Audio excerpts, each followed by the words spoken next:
Anong latest mga kababayan? Ito, Jimmy Guban, may Davao Mafia raw po sa Davao. At dinamay pa si VP Inday Sara Duterte mga kabayan. Ayon sa kanya, save the Queen daw. In order to become the next president. Naku po, ano na naman itong pinagsasabi ni Guban mga kababayan? Ito, pakinggan natin. Kundi dahil sa sindikato, sa mafia ng Davao, Davao Mafia, na kami ang biktima. Pasalamat po kami sa Diyos dahil pareho kaming buhay. Si Colonel Pardo po namatay. Si Captain Perote. Si Agent Hernan Abarrio, kasama ko sa customs, patay. Dalawa rin ang namatay sa akin. Sa kanya, ilan ang namatay? Dahil po dyan, sa Davao Mafia, in their purpose to save the Queen in order to become the next president. That is how ganun nila ginawa. Lahat patayan. Your Honors, gusto ko po sana ay tuloy-tuloy ang pagsagot. Pero sometimes nagiging emotional ako for so long na kahit papano via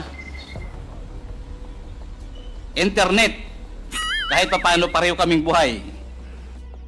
At yun na nga po mga kababayan, oh. Dinamay pa talaga si VP Inday.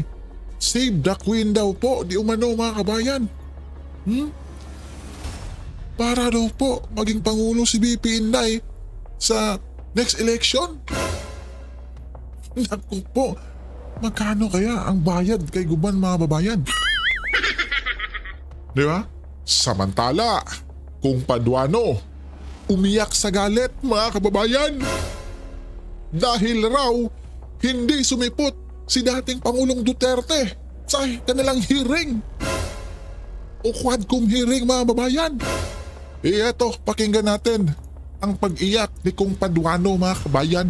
Record, Mr. Chairman, the invitation that was sent to the former president and was answered by Attorney Delga was before the presence of the former president in the Senate.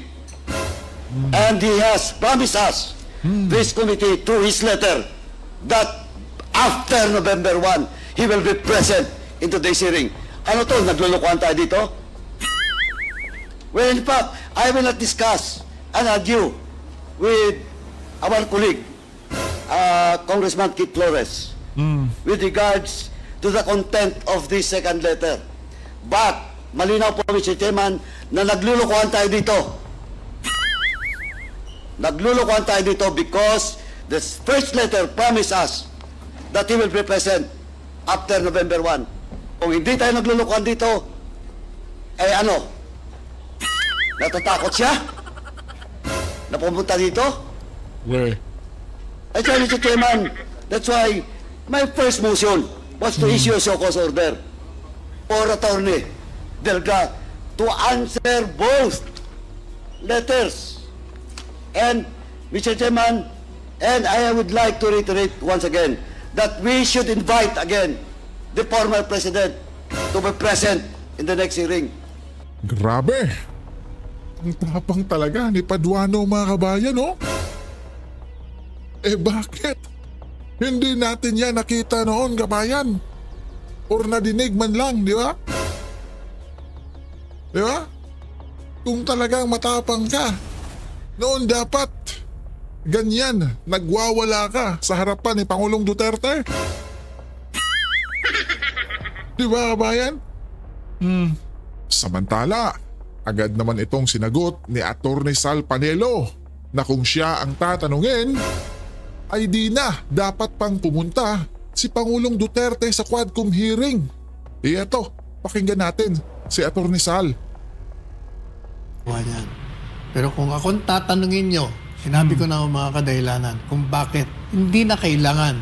I told the reporters and I talked to the president, I think 2 days ago, and I expressed my thoughts on the matter. And sabi ko sa kanya, as far as I'm concerned, I don't see you attending that quad committee for the following reasons. Sabi ko, number one, There is nothing more you can add to what you have already told the Senate Committee. Ang dami mo nang sinabi doon, kahit di ka tinatanong, nagbigay ka na ng mga pahayag mo. So wala akong maiisip na pwedeng itanong sa'yo na hindi mo na nasagot doon. Katunayan nga, binabago-bago na nga yung mga pahayag mo doon, ng mga kalaban mo.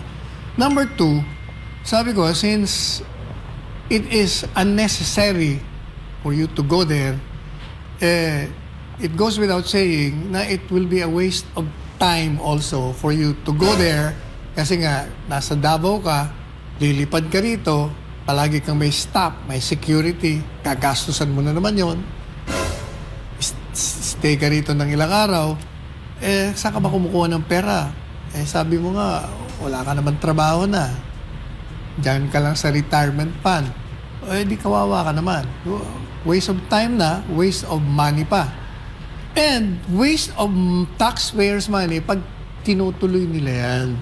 Yung mga ginagawa nilang hearing in aid of legislation na hindi naman totoo. Kasi nga, until now, they haven't shown to us any proposed bill kaugnay dito sa war on drugs na sinasabi.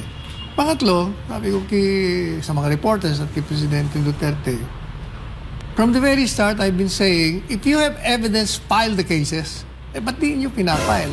Yung ginagawa nyo, nag-grandstanding lang kayo. Palibasa, mga re-electionista kayo. Kaya ginagawa nyo.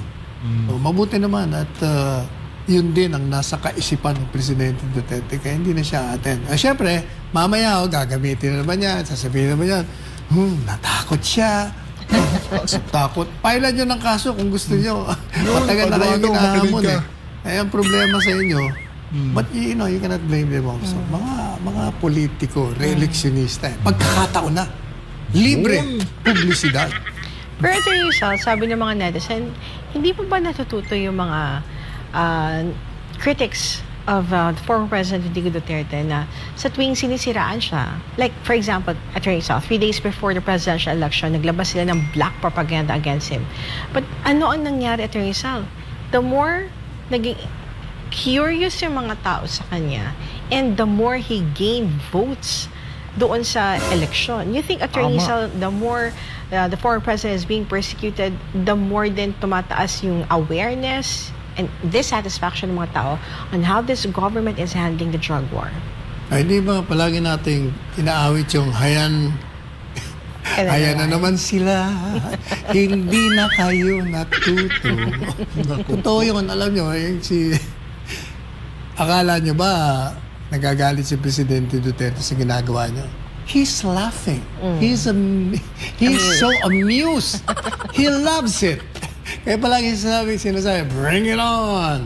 Enjoy nga siya. Kayo naman, akala nyo, inaasal niya, kayo nga naaasal eh. Kayo nga nagre-react, kaya nagmumukha kayong mga tangier. Samantala, Office of the Vice President ni BP Inday patuloy sa pagtulong sa mga pamilyang labis na naapektuhan ng Bagyong Christine, mga kababayan, sa Batangas sa pamamagitan ng OBP Disaster Operation Center. Umabot sa kabuuang 1,700 na mga apektadong pamilya ang natulungan sa probinsya. Unang namahagi ang OBP Disaster Operation Center ng food boxes sa 520 pamilya sa San Luis. Sumunod na pinuntahan ng mga kawani ang Taal at namahagi ng grocery bags sa 500 na pamilya. Ang mga ito ay naglalaman ng 5 kilogram of rice, bottled water, cup noodles, biscuits, instant coffee, sleepers, dental and hygiene kit na pinagsama-samang donasyon mula sa mga pribadong individual po, mga kabayan. Naku po, sobrang nakakabilib talaga, mga kabayan, no? Sa kabila ng pagtapyas ng OBP budget, ay grabe, ang daming tumutulong na palihim sa Office of the Vice President, mga kabayan. Kaya isang malaking saludo talaga sa pamamahala ng isang BP Inday, Sara Duterte. At eto, quick response fund ng pamahalaan na ubos na dahil sa dami ng dumaang bagyo. Ayon kay Pangulong Ferdinand Bongbong Marcos, mga kababayan. Naku po, eto, pakinggan natin. Kaugnay nito, binibilinan ko ang DBM na tiyakin na tuloy-tuloy ang pagtugon sa mga pangangailangan ng ating mga ahensya sa pamamagitan ng Quick Response Fund na magagamit sa tuwing may sakuna. Ito po ang quick response, quick QRF natin. Ang katotohanan dyan, dahil sa dami ng bagyo, ay naubos na.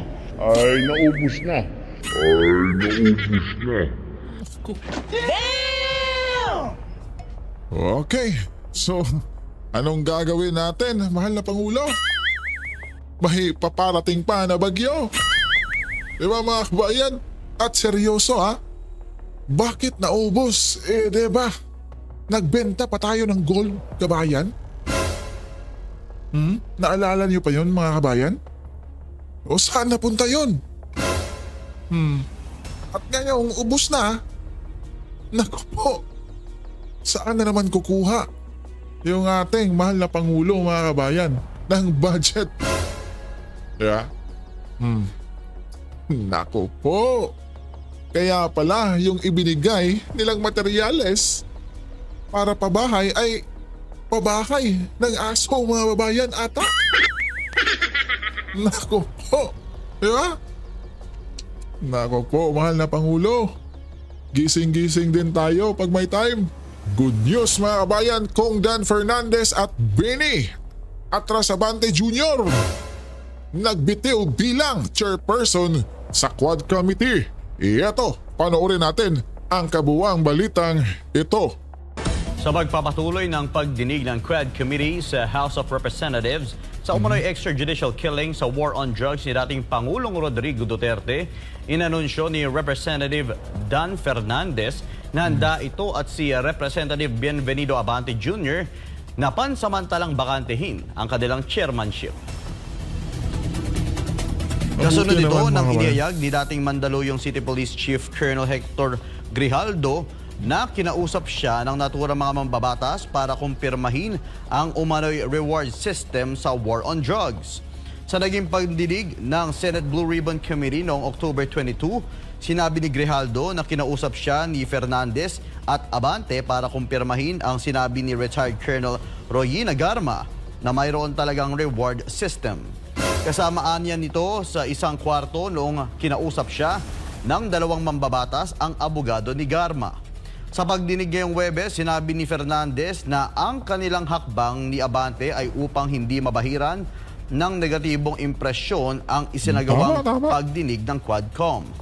Ang kanila namang aniyang pagbaba bilang chairman ay kung dadalo sa pagdinig si Grijaldo at tatalakayin na ang naturang issue. At ito, mga kabayan, pakinggan naman natin si Attorney Harry Roque na ayon sa kanya, congrats President Trump at sorry kay PBBM, mga kabayan. Naku po, ang dagdag pa niya, President Trump and Duterte is BFF material po, mga kabayan. Naku po. Eto, pakinggan natin. At ngayong panalo na ang Trump, ang pag-usapan naman natin, ano ngayon talaga ang ibig sabihin nito? Sino ang mga nanalo? Sino ang mga talo sa Pilipinas sa pagka-presidente ni Trump? Well, syempre, ang unang tanong ko, ang una kong sasabihin, syempre, congratulations kay President-elect Donald Trump. Nagkaroon ako ng pagkakataon na ma-meet itong si President Trump nung nagkaroon ng ASEAN Summit sa Manila, no? So, nagkaroon kami ng bilateral with Trump. Tapos, kung naalala niyo yung bonggang-bonggang reception, no? Was the second time I was able to interact with President Trump, no?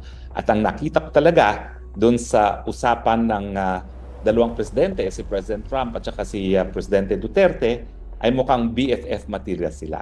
Sandali lang naman talaga yung mga pag-uusap nila, pero alam mo, parehong frat boys eh. So parehong nagkaintindihan yung dalawa eh, no? Talagang on first name basis sila at saka mukhang kuha nila yung kiliti. So syempre, ang una-una kong sasabihin na panalo sa pagkapanalo ni Trump ay si dating Presidente Rodrigo Roa Duterte. Mantakin nyo, si Presidente Duterte nangampanya pa para kay Trump.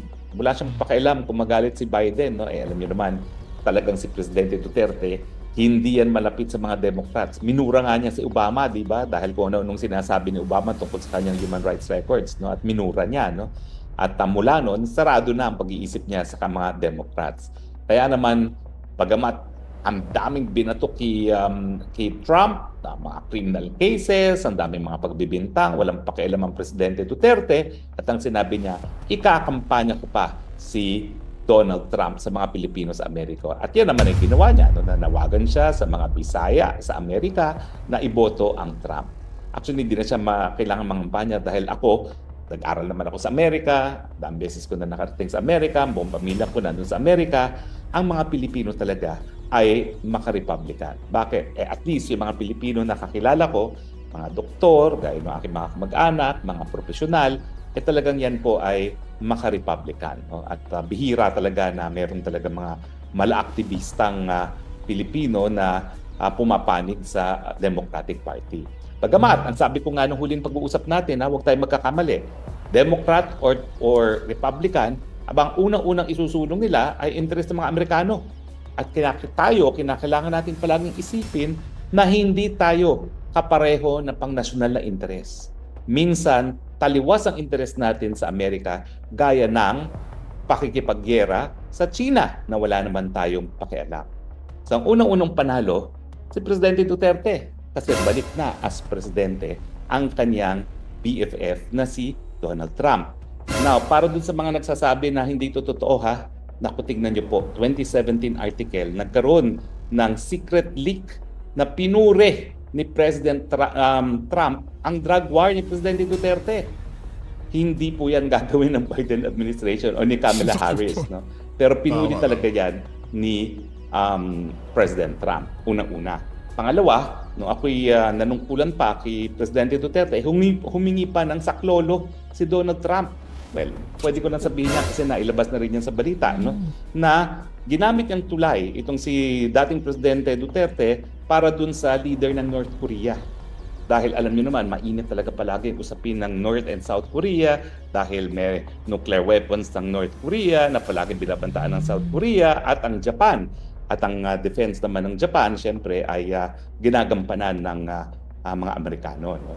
So, ganyan kalapit ang Presidente Trump kay Presidente Duterte na ginamit pa niyang tulay nung minsan para sa kanyang foreign policy initiative sa Asia. No? Dahil ang isa naman sa pinakamalaking problema talaga ng Asia kung talagang hindi magbibehave ang North Korea at gamitin ang kanyang nuclear weapons laban sa South Korea. At siyempre, pati tayo damay dyan. Kapag nga nagte-testing yan ng mga nuclear warhead niya, saan ba bumabagsak? Philippine Sea. Kasi napakalapit din natin sa Korea. Now, dahil malapit nga ang dating Presidente Duterte kay Trump, anong ibig sabihin nito sa administrasyon ni PBBM? Well, sorry na lang si PBBM. Ang pinakamalaking loser sa pagkapanalo ni Trump, si PBBM. Alam mo kasi ang Republicans. Watch the video for my kids, please. I will not be long. I will just ask you for help. Anything. Enter my page and conservative. Kita nyo ha, anti-abortion, anti-drugs, kaya nga pinuri si President Trump. Si Presidente Trump si Presidente Duterte ni President Trump. So balik sila dun sa mga paniniwala na babalik tayo sa pagiging matatakutin sa Panginoon, balik sa pamilya, at solid na mga backgrounds. So ayaw na ayaw ng mga conservatives sa Amerika ang paggamit ng droga. Of course, di pa naman napapatunayan na gumagamit ng pinagbabawal na droga ang PBBM. Pero hanggang ngayon, nandyan ang mga impormasyon, nandyan ang video, nandyan ang mga larawan na mayroong powdery white substance, nandyan yung abutan ng powdery white substance na nangyari, na nakita natin sa lahat, walang denial. So alam ko, nasa isip ngayon ni Trump, naku, could this Marcos be a drug user? At saka wag natin kalimutan ha, noong 1986 na pinalayas ang mga Marcos sa Pilipinas, Republican din ang nakaupo sa White House. Hindi pinigilan ni President Reagan ang pagsipa kay Presidente Marcos. Kaya talaga iba yung sense of security ni PBBM nung siya ay nakalapit kay Biden. Kasi alam niya, gaya ng ama niya, nagamit niya yung China card para mapalapit kay Biden. Kasi dahil nga ang Biden ay gusto supili ng paglakas ng China sa pamamagitan ng paggamit ng dahas at talaga namang nag-aantay lang ng pagkakataon na makipaggera ang mga Amerikano under Biden sa China, ayun, ginamit yan ni PBBM para mapalapit kay Biden.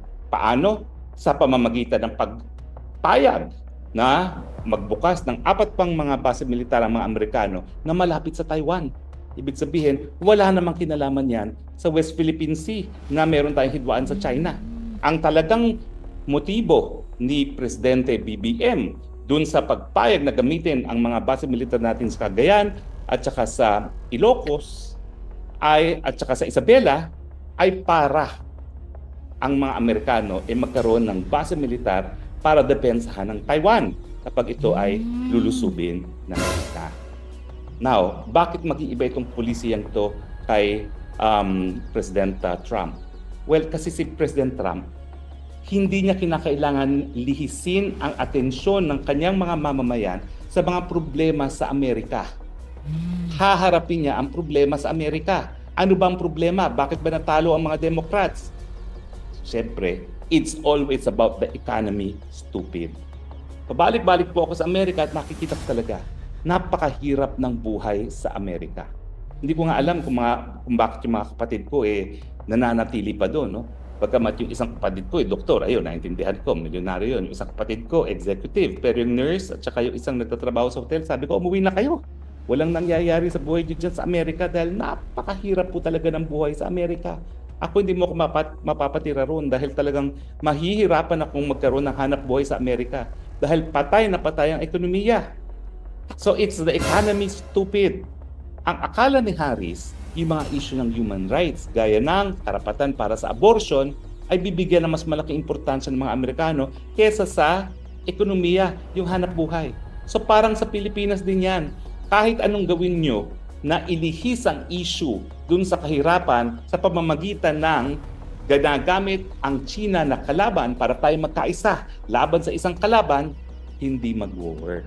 Ganyan yung strategy ni Biden, parang strategy rin ni PBBM.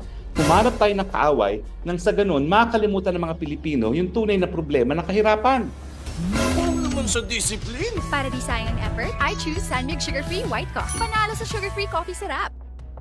Si Trump, wala siyang pakialam ngayon kung ano mangyari sa mundo. Uunahin muna niya ang mga Amerikano. At ang importante ngayon sa Amerika, yung ekonomiya, yung trabaho, at saka yung hanap buhay. So talagang yung mga pinakailangan makuntin ang China, wala siyang pakialam dyan. Ang kanyang unahin is paano mapasigla ang ekonomiya ng Amerika at hindi sa pamamagitan ng gera. Kasi alam naman natin, napakaraming industriya na nakasalalay sa gera. Pero kasi, hindi mo maalis kay Trump. Sigurado talaga yan na tataas din ang defense spending at makikinabang nga yung mga kumpanya na gumagawa ng mga bagay-bagay para sa digmaan. Pero ang katotohanan, hindi siya makikipaggera. Kasi ang alam niya, ang gera, bagamat kikita yung mga gumagawa ng armas, ay makakadulot ng problema sa ekonomiya. Kaya nga, nanalo siya sa plataforma ng America First. Ang gusto nga niya mangyari, NATO, magbayad kayo para sa seguridad ninyo. Alam nyo ang NATO, gaya ng Pilipinas, meron ding Mutual Defense Treaty na kapag inatake ang isang bansa na member ng NATO, kukonsidera rin ng Amerika na atake nila laban sa kanya. Sabi ni Trump, bakit kami gagastos para sa inyong sariling seguridad? Kaya bantayan ninyo yan. Ha? Kung gusto ninyo ng seguridad, ayong gumastos. Ganyan din pagdating dito sa China, sa South China Sea. Paano pakialam ko sa Pilipinas kung meron tayong Mutual Defense Treaty dyan? Anong pakinabang ko kung makikipaggera ako sa China dyan? Wala naman. Kung gusto mo makipaggera sa China, hindi makipaggera ka, pero wala akong pakialam dahil ako American first. Kaya nawala ang pinakamalaking alas ni PBBM sa suporta ng Amerika. Yung paniniwala na importante ang Pilipinas dahil kinakailangan maghanda para sa gera laban sa China. ang sabi ngayon ni Trump, pakialam ko sa inyo. Unahin ko muna yung ekonomiya ko dito sa bayan ko. Unahin ko muna yung mga kababayan ko. Kayo magbayad sa sarili nyong seguridad. So, sorry, PBBM at ang kanyang pamilya at ang mga cronies, nawala ang pinakamalakas na selling point ninyo sa Amerika. At, huwag nang kakalimutan, yung pagkakaibigan ni Presidente Duterte at Presidente Trump. Na kapag patuloy niyong ginipit ang mga Duterte, ano sa tingin niyo ang gagawin ng kaibigan? Diba? Lalong-lalo na pinuri ni Trump nung una siyang naging presidente ang drug war mismo ni Presidente Duterte. Sa tingin nyo ngayon, ang Amerika susuporta sa ICC prosecution? Ang Amerika nga, nagkaroon ng batas na lulusubin nila ang Hague kapag ang isang sundalong Amerikano ay lilitisin ng ICC. Yun na nga. Paano nga yun? So anyway, mabuting balita po sa tingin ko na ganyan ang foreign policy ngayon ni Trump. Isa pang pagkakaiba di ba yung mga Amerikano dito sa Pilipinas, multilateral. Naku, Trump wala siyang pakialam dyan sa multilateral.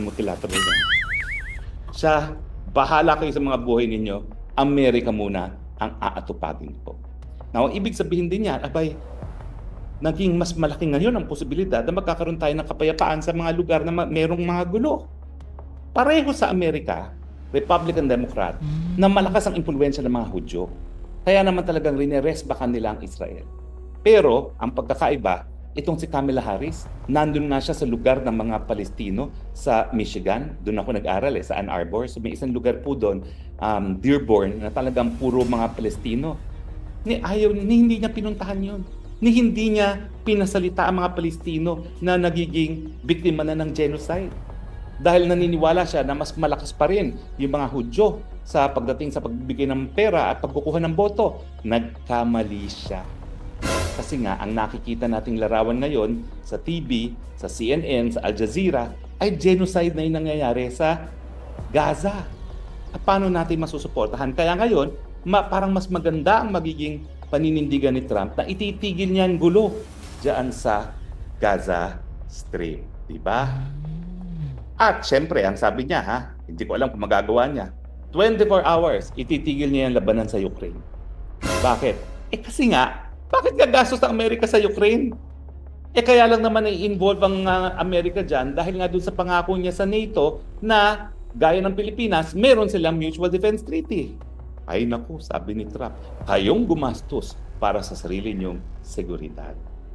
Well, hindi naman lahat mabuti para sa Pilipinas. Dahil uunahin niya ang Amerika, naku, tataas ang mga taripa. Hindi ko alam kung yung mga produkto na ine-export natin sa Amerika, pero marami tayong ine-export dyan na semiconductors, no? Baka mamaya mapatawan din ng mas mataas na taripa. Immigration, naku, yung mga gusto mag-TNT sa Amerika, pumunta na lang kayo sa Europa. O kaya magtrabaho na lang kayo ng legal sa Europa at saka sa Middle East. Kasi ang dami naman ngayon nagbubukas na trabaho. At saka napakadali na ngayon kumuha ng trabaho dun sa mga dating mga European states na sarado. Pero magiging istrikto na ngayon ang Trump administration pagdating sa immigration. So, kung ikay nagpaplano mag-TNT sa Amerika, wag na. Kumuha ka na lang ng legal na trabaho sa iba dahil mas marami naman talagang mga bansa sa Europa ngayon na naghahanap ng mga Pilipino. Desperado sila sa mga Pilipino.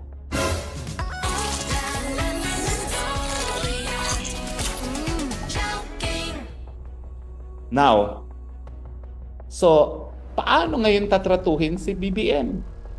Well, siyempre, presidente pa siya. Pero, mag-ingat-ingat ang PBBM. Kasi, wala na siyang pinaghahawakan na ironclad support. Nakita ko yung ambassador ng Amerika na hindi raw magbabago ang ironclad support. Taku, bola yan. Pinababayad nga niyang NATO para sa kanilang seguridad. Nasaan ngayon ang ironclad support. No? Kinakailangan, pakita ni PBBM na beyond yung silbi ng Pilipinas kapag nagkagera sa China, meron pa rin silbi ang Pilipinas sa Amerika. At tingin ko, magagawa lang niya yan pag pinakita niya na napakagandang merkado ng Pilipinas at ang Pilipinas magiging instrumento para yung mga negosyante na nais magkaroon ng negosyo sa Pilipinas, lalong-lalo na sa Asia, ay makakapasok sa Asia. So yun ang dapat maging strategiya niya.